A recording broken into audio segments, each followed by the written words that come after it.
Oh, everyone knows how they think it ought to be.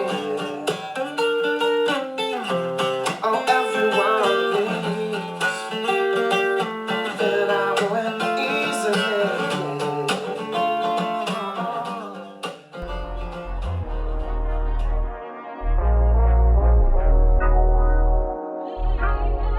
Olá, seres humanos internéticos. Meu nome é Isaac Nese e vocês acabaram de ouvir Belief, do John Mayer. Todos têm uma crença, é o que ele diz. O que é verdade, dependendo de como você entende essa palavra. Há quem diga que crença é quando alguém tem certeza de algo sem ter evidências. Eu não gosto muito dessa definição porque ela joga as pessoas que acreditam no limbo da irracionalidade. E não é bem assim que funciona. Eu prefiro dizer que crer é acreditar em algo a partir de uma interpretação subjetiva das evidências, porque nesse balaio todos nós estamos incluídos, mesmo aqueles que não acreditam no sobrenatural. Todos nós estamos sujeitos a interpretar uma informação a partir da nossa visão particular de mundo, e essa interpretação nem sempre vai estar de acordo com a realidade das coisas. Isso pode acontecer com o mais racional e cético de nós. Por isso, eu evito dizer que crença é o oposto de razão. E por falar em razão, é justamente sobre esse conto que nós vamos falar agora para terminar a série sobre o livro Eu, Robô, do Isaac Asimov. Lá está. É aquele ponto bem brilhante ali no canto. É de lá que eu venho. Nós o chamamos de Terra. A boa e velha Terra. Há 3 bilhões de nós lá. E em cerca de 2 semanas, Curie, estaremos lá com eles. Mas onde eu entro na sua história, Powell? Você não explicou a minha existência. Você é o modelo de robô mais avançado já desenvolvido. Se demonstrar capacidade de administrar toda essa estação de maneira independente, nenhum humano jamais precisará vir aqui de novo. Você espera que eu acredite em uma hipótese tão complicada e improvável como a que acaba de delinear? Quem pensa que eu sou? Sinto muito, Powell, mas não acredito nisso. Vou decifrar esse enigma sozinho.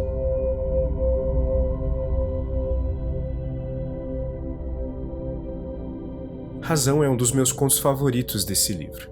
Ele mostra a elegância do Asimov em capturar essa questão sociocultural da religião e da fé muito mais profundamente do que a maioria dos autores de ficção científica. Porque frequentemente esses autores abordam a dicotomia crença-ceticismo usando um humano para personificar a crença e um robô, alienígena ou qualquer outro ser menos orientado a emoções para personificar o ceticismo.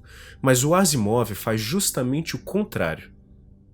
Passei os 2 últimos dias em concentrada introspecção e os resultados foram muito interessantes. Comecei com a única suposição segura que senti que me era permitido fazer. Eu existo porque penso. E a questão que surgiu de imediato foi: qual é a causa da minha existência? Você está sendo ridículo. Eu já te disse que nós humanos o fizemos. Não aceito nada com base em autoridades no assunto. Uma hipótese deve ser sustentada pela razão, caso contrário não tem valor. E supor que vocês me fizeram vai contra todos os preceitos da lógica. Por que exatamente você diz isso? Olhem para vocês. Não digo isso com desdém, mas olhem para vocês. A matéria de que são feitos é macia e flácida, sem resistência nem força, e depende de uma oxidação ineficiente de matéria orgânica para obter energia. De tempos em tempos vocês entram em coma, e a menor variação de temperatura, pressão do ar, umidade ou intensidade radioativa prejudica sua eficiência. Vocês são provisórios. Eu, por outro lado, um produto acabado. Sou composto de um metal resistente, meu estado de consciência é ininterrupto e posso suportar condições extremas do ambiente com facilidade. Esses são os fatos que, com a produção óbvia de que nenhum ser pode criar outro ser superior a si mesmo, põem por terra a sua tola hipótese.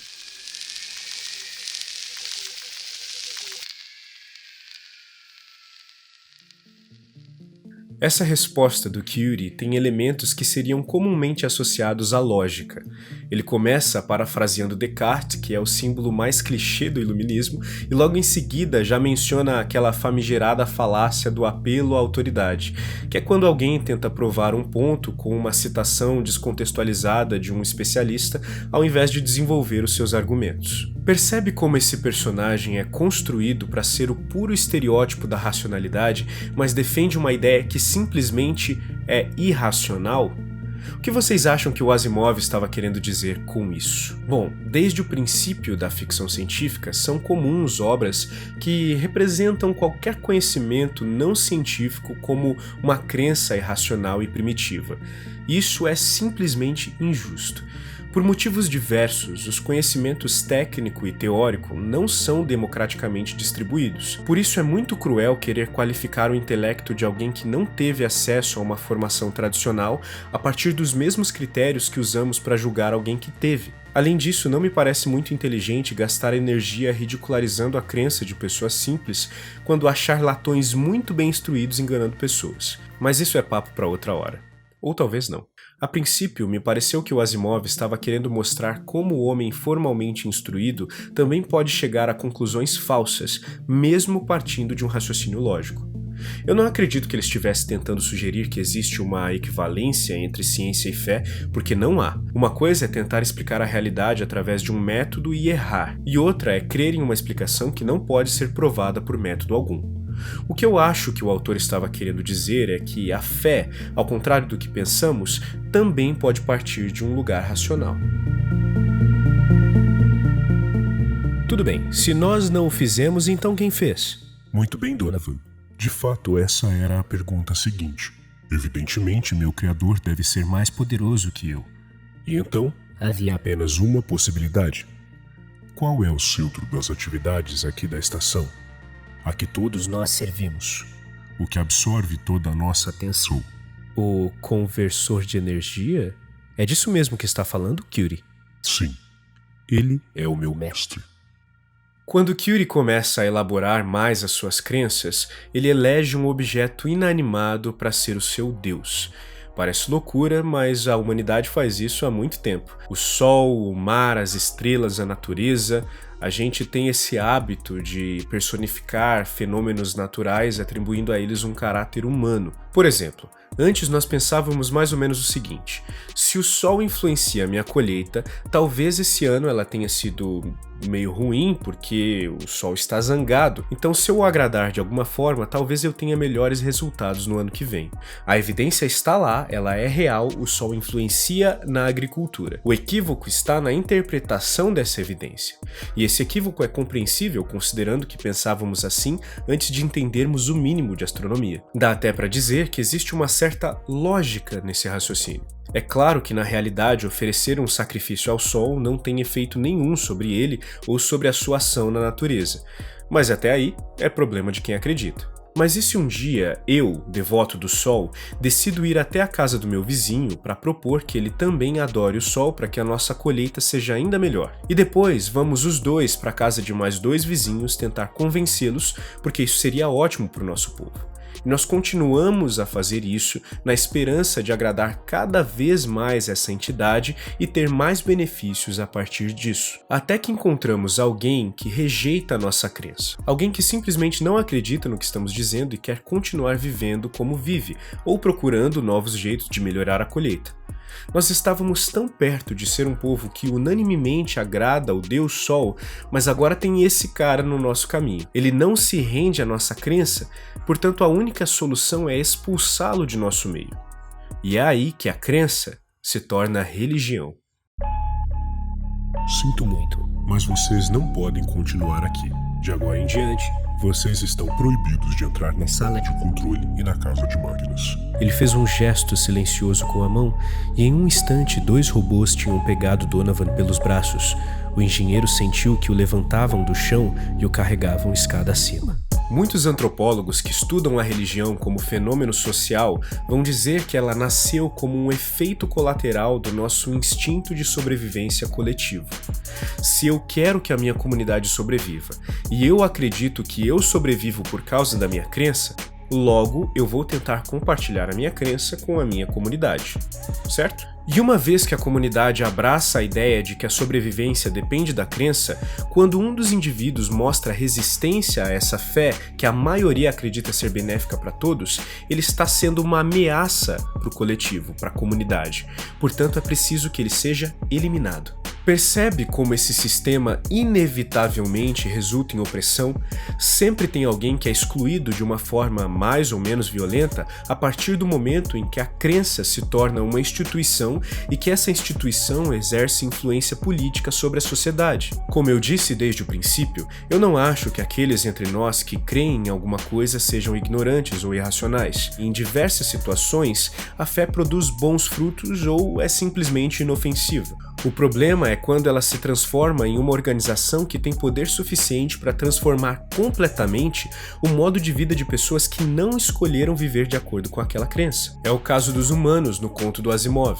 Eles acabam aceitando serem prisioneiros do Curie porque, afinal de contas, o robô, mesmo em seu delírio, consegue proteger a estação espacial. Mas esse tipo de acordo não funciona para mim.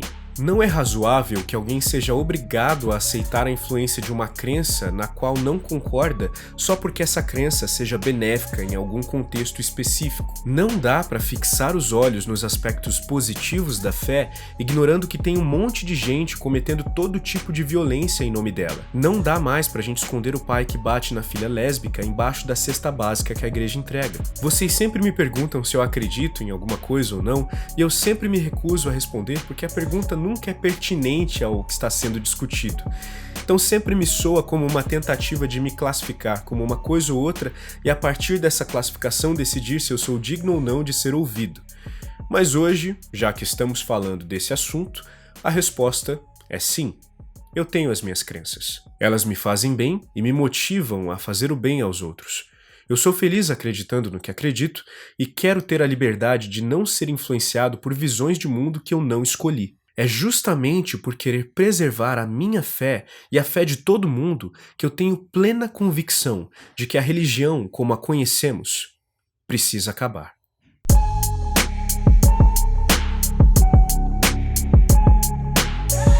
Se vocês gostaram desse vídeo, fiquem à vontade para compartilhar com quem vocês acharem que precisa ouvir isso e considerem dar uma passada lá na nossa campanha do Catarse, catarse.me/IsaacNes. Durante esse período de isolamento, toda a grana que entra lá a gente está usando para ajudar o projeto Mães da Favela.